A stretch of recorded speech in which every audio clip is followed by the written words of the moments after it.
Give me a second. Oh.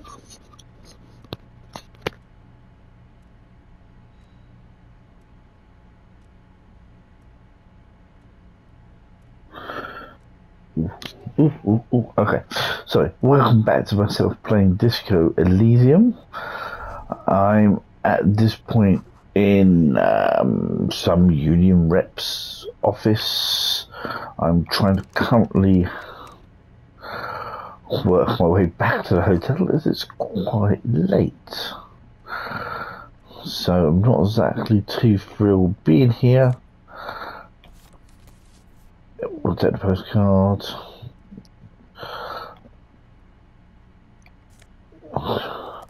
We'll take some magnesium. Ooh, got some shades. Let's put some shades on so they boost my stats. There we go. So that's it. Give me a little boost. Nothing else in here? Nope. Okay. Some coffee on the machine. Standard file drawer seems to be locked. Yeah, we'll take that. On second glance, someone has forgotten to properly close one of the drawers. It's unfortunate for the union to just leave the paperwork lying around like this. Open the drawer. The drawer opens smoothly. Inside is a well-organized selection of brown folders. Browse the folders. Hundreds of documents containing logistical data. Two kinds of transactions stand out. Materials coming into Revachol from the outside world, from Muindi, Grad, and even Ilmarar. And the same materials being handed over to companies inside Revachol. Kuron, Coal City, La Delta, and Jamrock are listed among the many districts where the imports are being sold. Anything interesting? It's hard to make sense of this thicket of company names, dates, quantities, and percentages.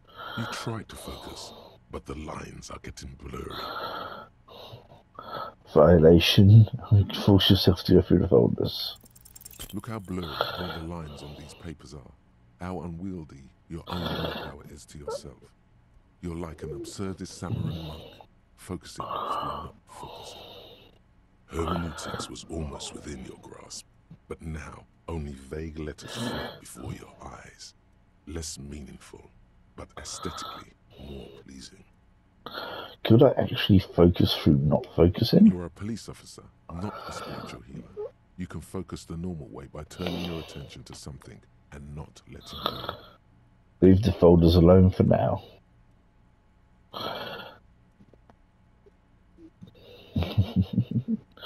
Let's try again. Whatever's hidden here is hidden well. Concentration isn't enough. Only a trained accountant with a background in logistics would be able to really make sense of it. However, there is a little handwritten note stuck on the side of the drawer. Look at the note. It appears to be a to-do list written in large, uneven capital letters. Remember, Leo, Everard's shoes, special whirling borscht, water Everard's plants, sweep office floor, more banners. All items on the list have been crossed out, and the note itself is crumpled.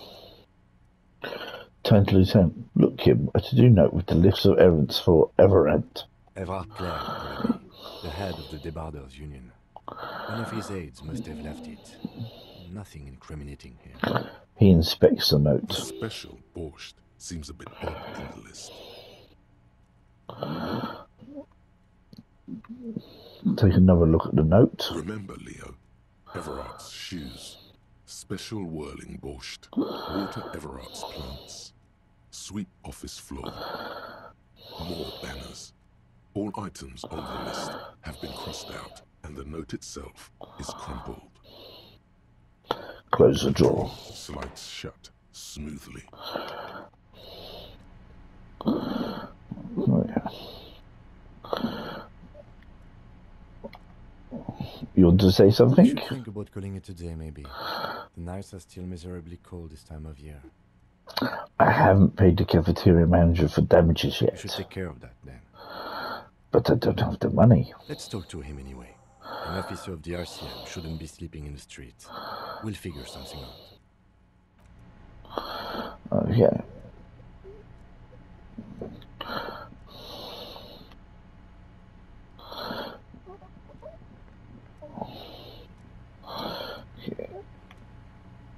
We've got some options here. A giant aspirin on a pillow and a pattern of coffee rings on the armrests. The radio is emitting a strange buzzing noise.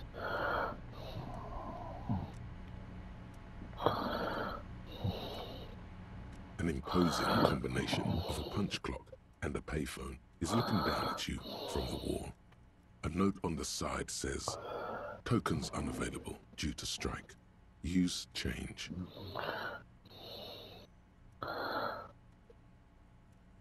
But there's no one that actually wants a phone. Leave.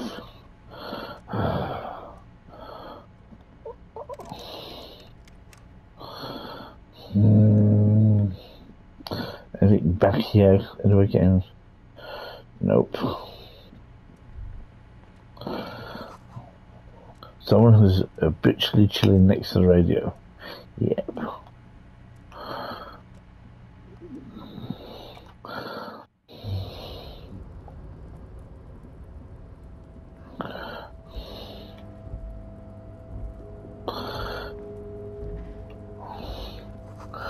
Collecting rainwater.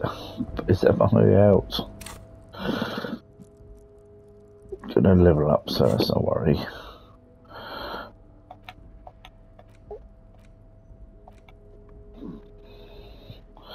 There's the postcard.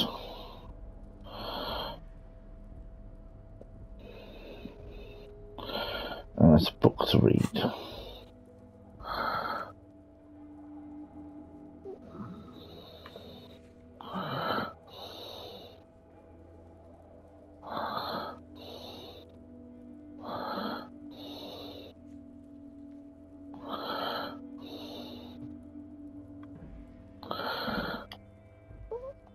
Any way of jumping to any of these spots? Fast travel? Nope. I have so many and I can't get to where I want to at the moment.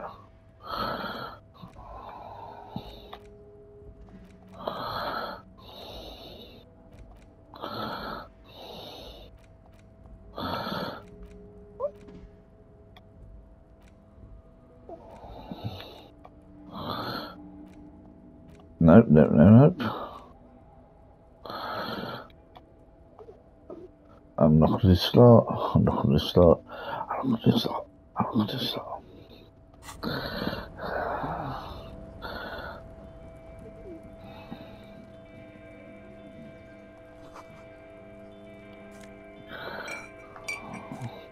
I say they're not worth much money, but at the moment I've got no money.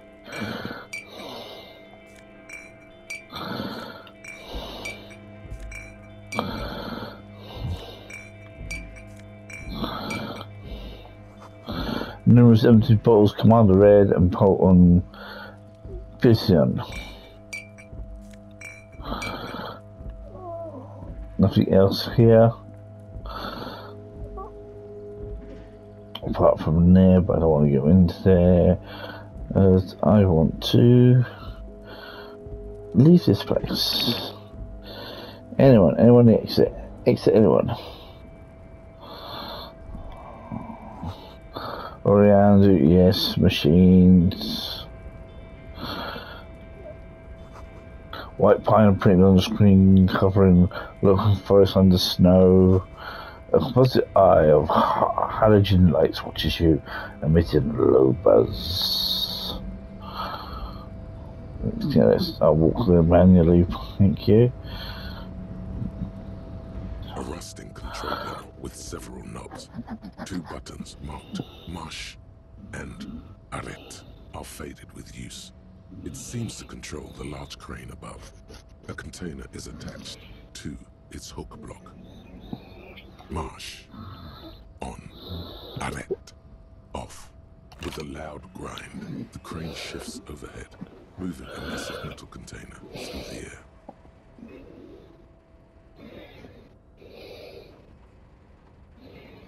Okay. Don't use is so slow.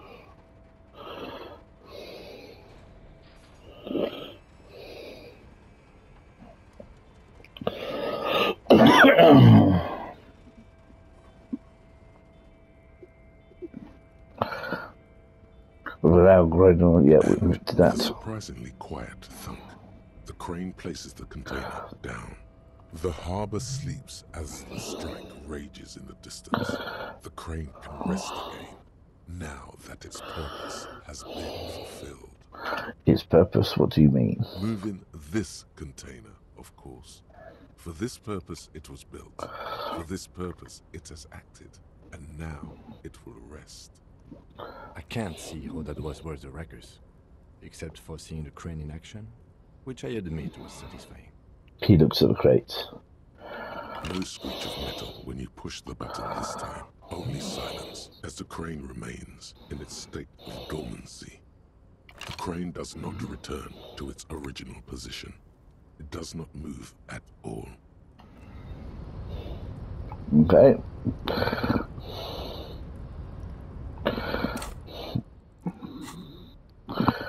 What's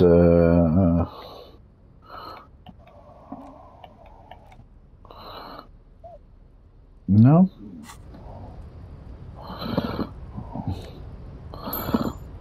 Yep.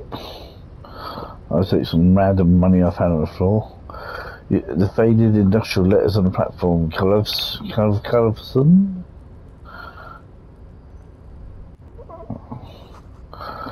Carlson means whale forge in Arden. So we can open this. Before you stands a cargo container, just one of many in the yard. Lieutenants, I think there's something special about this container. No? Because I don't. What? Why not? There are a million containers here. Why are you fixating on this one? Inspect the container. Maybe there's contraband in here. There may very well be, but we are not here to look for that. The lieutenant considers this for a moment. We are not here to interact with containers. We are here to interview the Union boss. You attempt to turn the handle, to no avail. The doors seem to be mechanically locked. To your left, the lieutenant considers your actions with some puzzlement. Nothing more to hear. Now move on.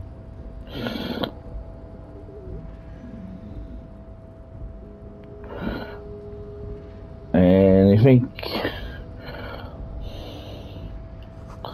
the shipyard is oddly quiet. The great machines are sleeping.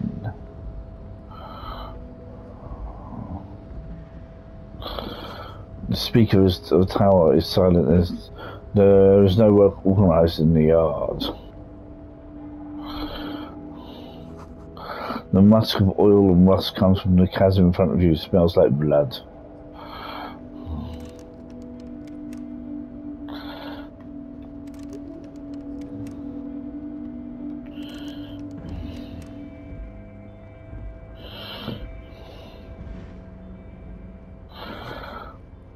Industrial sized thermos smells like burnt coffee. There's some money there. That was it, more money.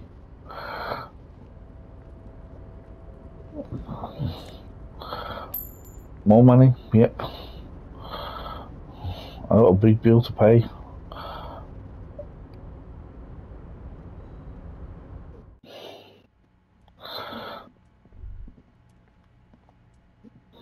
A large table with two huge vacuum-insulated thermal coffee dispensers. Someone has forgotten a small plastic card next to the stacks of cups. Pick up the card. You snatch up the red plastic card. It features a black contour of a crane lifting a container. The name, Etienne Hogarth, is written in the middle. Below it, in smaller text, member of the board. It comes with a magnetic strip meant to open electronic doors. Actually, we need to get into that. That box we just moved with the crane.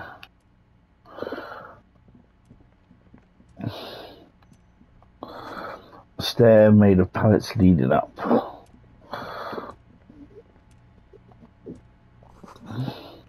Taxidermy fish tells time.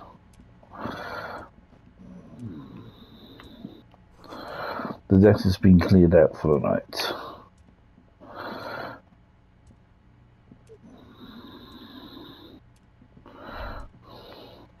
A smart man doesn't leave any incriminating documents behind.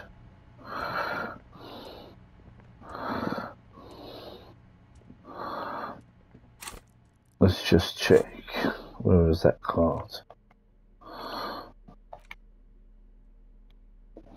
Nope. There it is. That's a Dockworks card.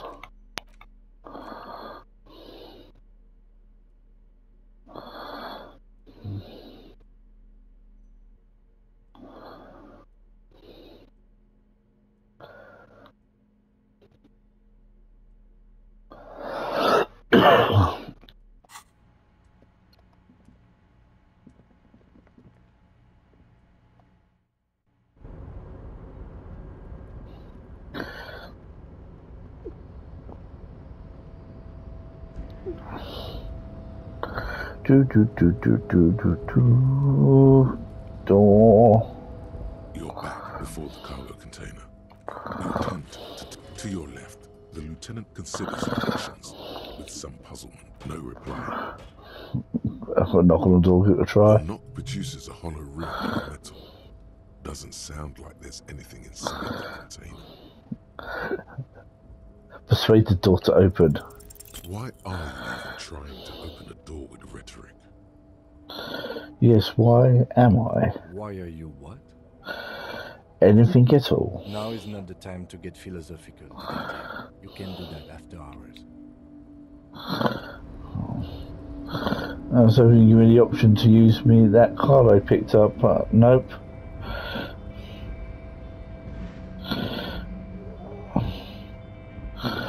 Further onward we go, as I still haven't found an exit. The banner sails under the waves of rain and snow, white waves on red.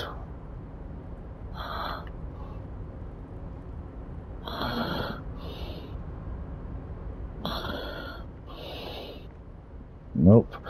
Oh, we got this guy. Container, container, I'll turn you nice and red. Container, container, put the logos on. The lyrics to this container song are being made up as he goes along. The accent is so thick, it's impossible not to notice he's Ubi, from the vanishing peninsula of Ubisunt on Muindi. Container, container, used to be Wild Pines. Container, container, now belongs to Everard. The tiny man is so engaged in his work he doesn't notice you. Do not interrupt the little man in his joyous activity. No. Hi. Everard, Everard, Everard, he looks after everyone. Huh? Well, hey there. How can I help you, mister? He I smiles. see you are not a union man, mister. Did you get lost? You're not one of them scabs, are you? A shadow passes over his kind face. Of course, no, of course not. I mean, I don't personally mind. Folks is just folks, you know, and folks gotta eat.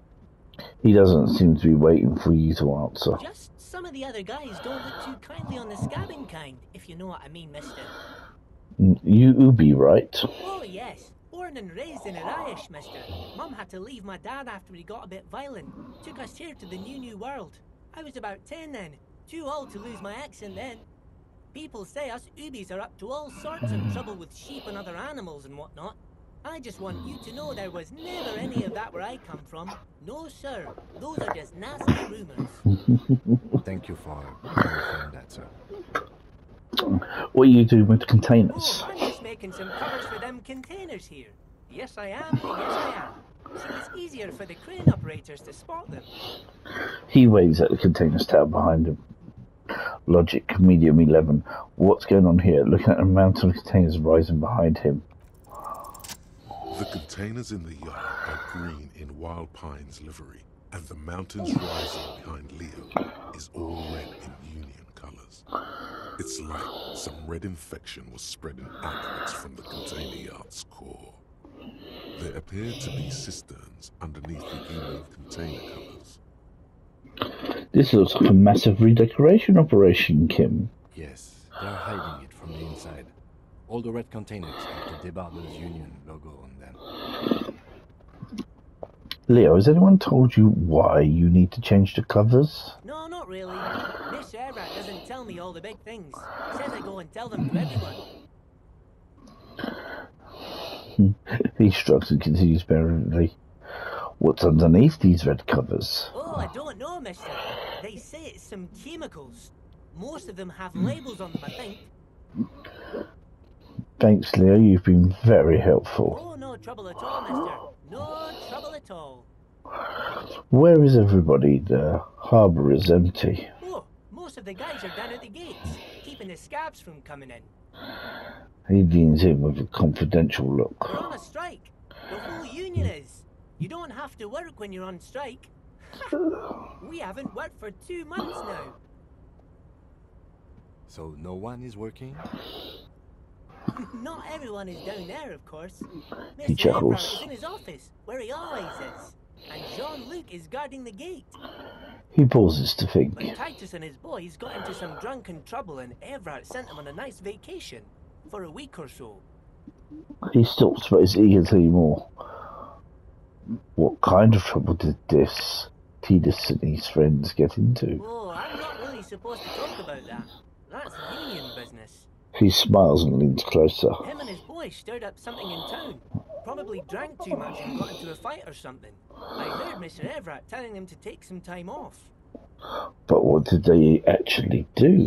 I guess the boys got a bit too rowdy and had to let out some steam. I don't really know the details. That's just how boys are, you know. I haven't been in a fight since I was in middle school. Easy, Leo. Let's keep this on the hearties. He looks to you for Look at assistance. this. It's not going to be anything useful anyway. Don't fight it. Better to go with the flow. Too rowdy. Leo, what kind of fight did they get into? Did they kill a mercenary? Too late. Leo's mouth is still moving, and the words are spewing forth. Words, words, and look, even more words. This guy could go on till the end of days. Now he's talking about some drunk sawmill owner who... No, he already switched to a prized fishing rod he apparently owned at some point. You know what? Just cut in there with your questions. Do you work here? Yes, yes. Everybody needs a job, and this is mine. I'm Leonard, by the way. Leonard Bellick. But everyone calls me Leo. The little man raises his hand in a welcoming gesture.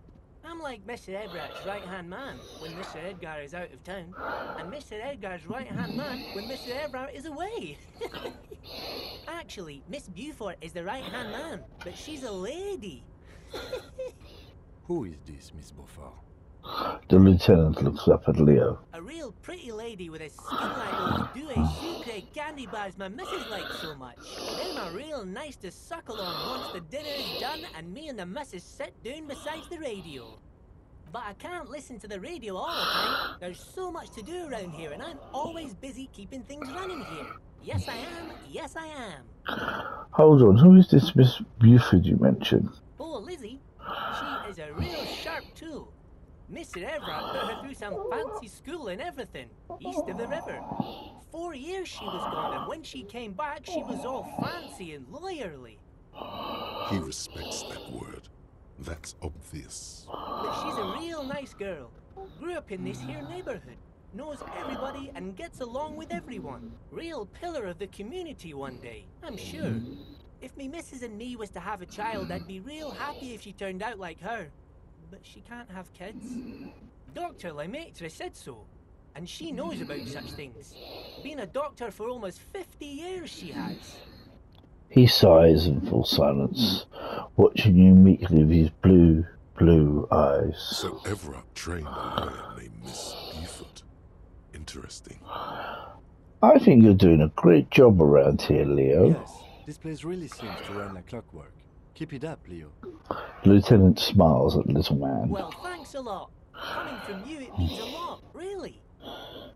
You didn't think it was possible, but his smile becomes even wider. Sometimes I feel some of the guys don't really get how much I bust my ass for them here.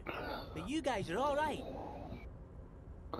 Are you the Leo who wrote the note to make more banners? Oh, yes, yes. I leave all kinds of notes for myself. That old head of mine ain't so good at keeping things in no more. I almost forgot about the borscht. What was that about the borscht? Oh, yes. I've been taking special whirling borscht to the men every day since the strike started. The little man chuckles merrily. It's very, very good. Makes a man feel so warm and happy. I feel like I could take on Mr. Renadan's boar dogs every time the lunch is done. He shakes his head with a wide smile. What do you mean by taking this soup to the men? Is it for the striking? Yes, yes. I'm taking it to them. The borscht keeps them happy and in fighting spirits. Makes you all warm inside. They brew it in the whirling in rags. Hold up, who makes it at the whirling? Oh, the whirling's cook. He makes it.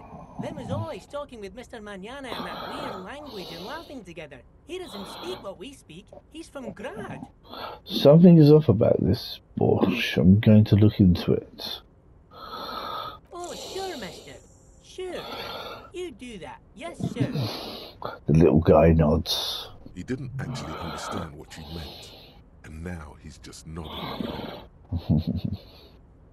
What's in that container over there? Point to the container suspended from the crane arm. Oh, that one.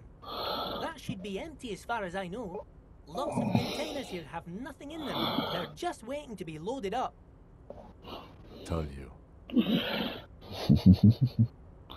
I'm looking for the leader of the Dock Workers Union. Oh, you want Mr. Everard then? He's an awfully nice fellow, he is. Him and his brother are both nice fellows. They've lived their entire lives in this here neighborhood.